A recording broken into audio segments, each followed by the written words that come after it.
Duncan loves the game. We know, Paul Pierce loves the game. We know that at this point they play long enough to solidify that thought. But now it's like, yeah, don't go sit down too fast. We still got another $4, $5, $6 million here for you. To the point, like, and just to reiterate the point of the NFL, the NBA wanting to hold you hostage, as many dudes as they're out there that are in the league that are currently active, or guys who were, kind of bounced around a little bit that can get buckets. At one point in this season, at least 5 teams were begging Ray Allen to come play basketball. Yeah. They didn't even know. Yeah. They don't know if Ray Allen in shape. They don't know what Ray been doing. Ain't nobody seen Ray. Hey, Ray. Ain't nobody seen Ray. You want to come shoot a couple threes? And even Ray, like, he didn't even get nobody a no initially. It was like, yeah, let me think about it. You know what I mean? Yeah, give me to the All-Star break. Right. Give me to the All-Star break, and I'll let everybody know. Yeah, because you could tell how difficult it is for him to be like, I know it's only half the season, but that's $5 million divided in half. That's still $2.5 million. Yeah, that's way too tempting to walk away from. And I don't know how much they were offering Ray. I'm just throwing out a number on the low end of things. And then this Paul Millsap, sticking on the whole Atlanta theme and the Atlanta fans. Something that you said yesterday that I didn't think about till probably like right after we hung up the phone last night, as a matter of fact. I went downstairs and watched some more Entourage, of course, after I watched Big Brother. And I was thinking, when you said Paul Millsap left the money on the table, and I was like, nah, it's the same money. But here's the difference. No state tax in Florida. That's one thing. Yeah. I had totally forgot about that. Yeah. And here's the other thing, and it took me back to some comments that our guy Mark Cooper made yesterday as well about kind of not being impressed with the signing. Here's what I'll say about that. In all sports, in basketball, football, baseball, the good teams, you know what they do? Sometimes their biggest signings are retaining their own. Look at what happened in Green Bay. Look what happens every year in New England. Look what happens in baseball with the Giants and with the St. Louis Cardinals, the better teams. They try to retain their especially their core players. Minus guys like Albert Pujols who want like $1 million per second. You know what I mean, to hit me 30 home runs on the backside of your career. Nah, I'm good. You can let that dude walk.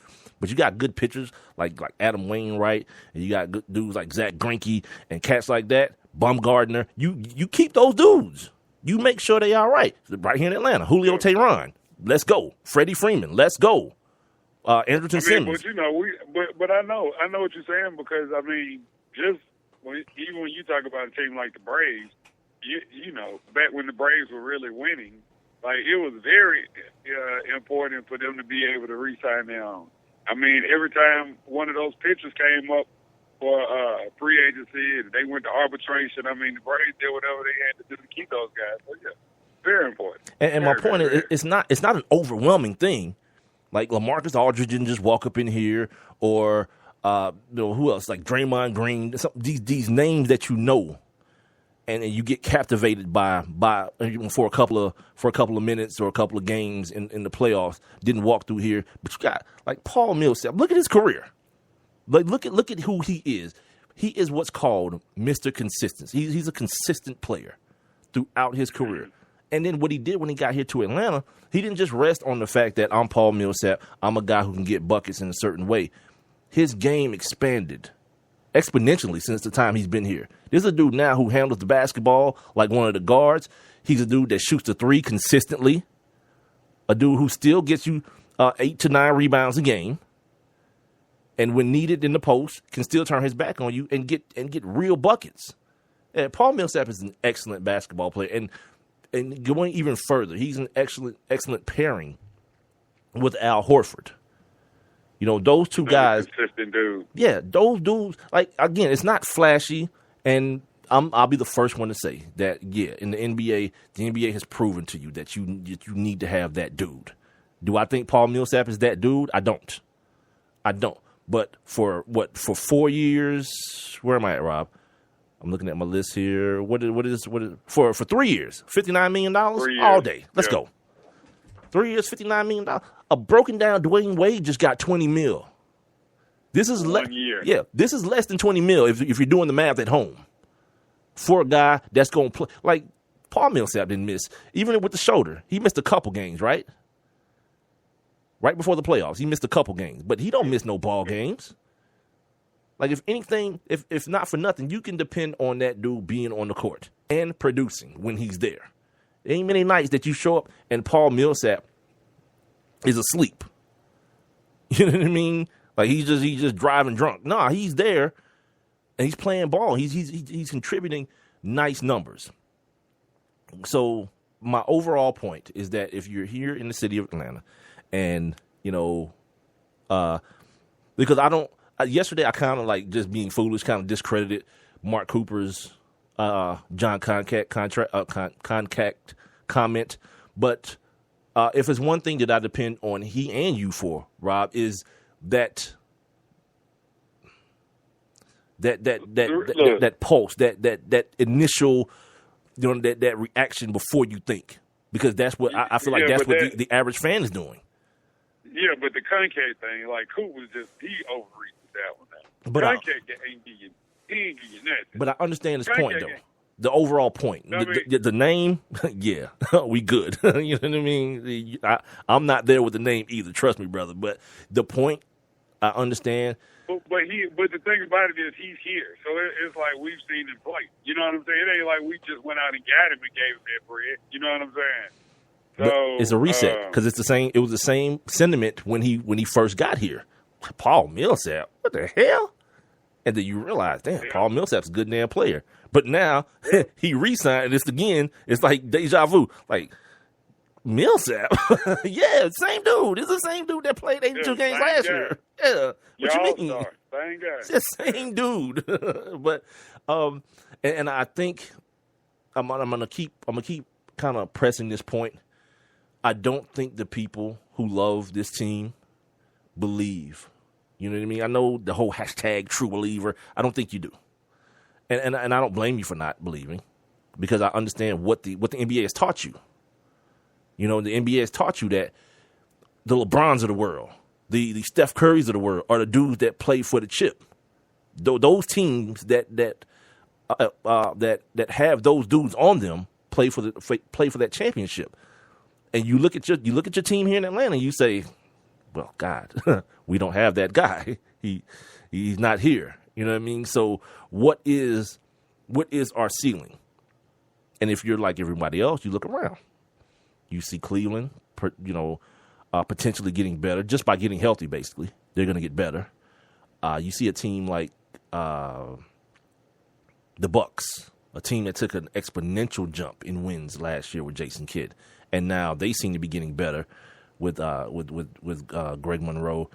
And God, that dude's name was just about to come out of my mouth, man.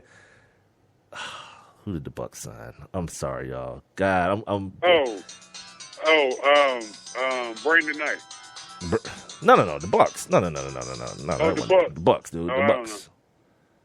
The Bucks. Brandon Knight went to Phoenix. Yeah. I don't know. Who are you talking about? Oh, Greg Monroe? No, I just said Greg Monroe. Welcome back to the show. We'll figure it out here. But my point is, they're going to get better.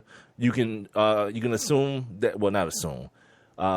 There's a chance that Bradley Beal and John Wall improve another year in Washington. So overall, Chicago again. Jimmy Butler's going back, and the wait will still be there. People will still be waiting for 80, 75 games out of the real Derrick Rose, playing with Pau Gasol and playing with Jimmy Butler and Taj Gibson and those boys, right? So therein lies, I think, and I'm kind of just assuming this. I haven't spoken to anybody. I speak to Rob every day, and then Mark is in our chat room.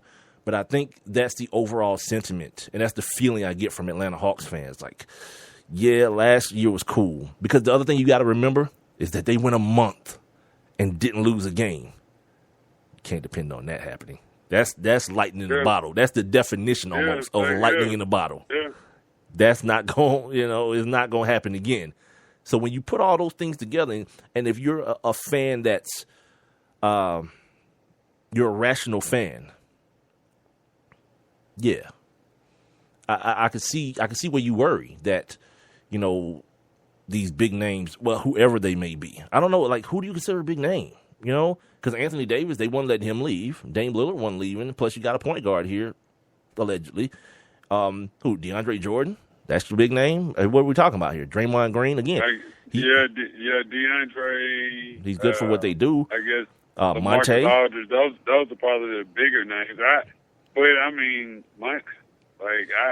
don't know. I wasn't even looking for Monte to even come to Atlanta. I mean, I'm not that big on Monte. I don't think he would have fit in this Atlanta Hawks system anyway. I just don't feel like he would have fit. So yeah, I have a problem seeing it as well. You know, just by the mere fact that he, he's kind of in that Lou Williams mode. You know, ISO player, a guy who likes to pound the ball into the court, and that's just not really. That's not the move here in the A. You know what I mean? It's about ball movement, spacing, open jump shots, or either open layups. It's that whole, philosophy. And yeah, I understand you want that. You want a guy who can get his own shot.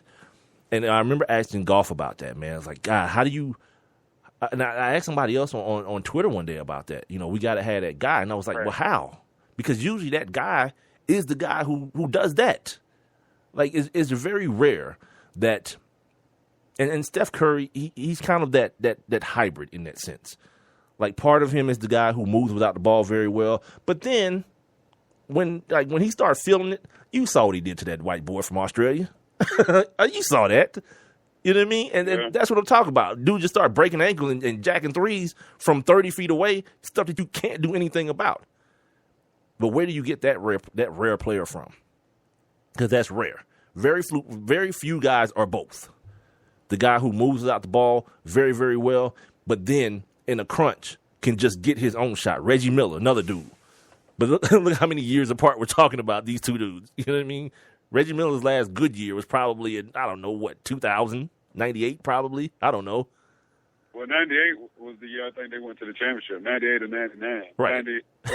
98 or 99. And now we're in 2015 talking about another guy. Yeah. Yeah. A guy that moves without the ball well, but then when you need a shot under 2 minutes, can work somebody and get their own shot. I don't know. And that's the kind of guy, and what I'm saying is that's the kind of guy that fits in with the Atlanta Hawks. You know, a guy that can do both. And right now, they're going to have to depend on the system, man, for a while. You know what I mean? Because even in San Antonio, they got that. Like, Tony Parker can break anybody down off the dribble. And Tim Duncan at his best, not now, but at his best, could easily turn his back on any power forward and do work. I don't know. Maybe, before we get out of this hour, let me put a silver lining around this cloud to a point that I made earlier. We've seen Paul Millsap improve. I talked about it earlier. He's improved his game every year he's been here to the tune of 2 straight All-Star games. Chris Middleton. Is that who you're talking about, Chris Middleton? Thank you. Yeah. All right. So now, maybe there's another evolution to happen. Maybe Paul Millsap turns into that guy. You know, I kind of bristle at the fact that he's not a guy who handles the ball. I would prefer that quote-unquote guy to be a guy who handles the basketball, where I don't have to get you the ball, which is part of my issue with Anthony Davis. You know what I mean? There are very few, but that's probably the only one. You know what I mean? Because trust me, I'm not saying Anthony Davis ain't the dude to build around. But, when those games come down to possession for possession, I kind of need a guy who already has the ball in his hands, especially now where there is no illegal defense in the NBA, where you can double team a dude without him having the ball. You remember that used to be a foul back in the day, or a penalty, or whatever you want to call it. Now, because of the zone defense has been reincorporated into the NBA, you can still do that. Now, you can't go halfway and stay in the lane for 3 seconds and then your defense for 3 seconds. But you can deny a dude a ball with two players and then start scrambling on defense.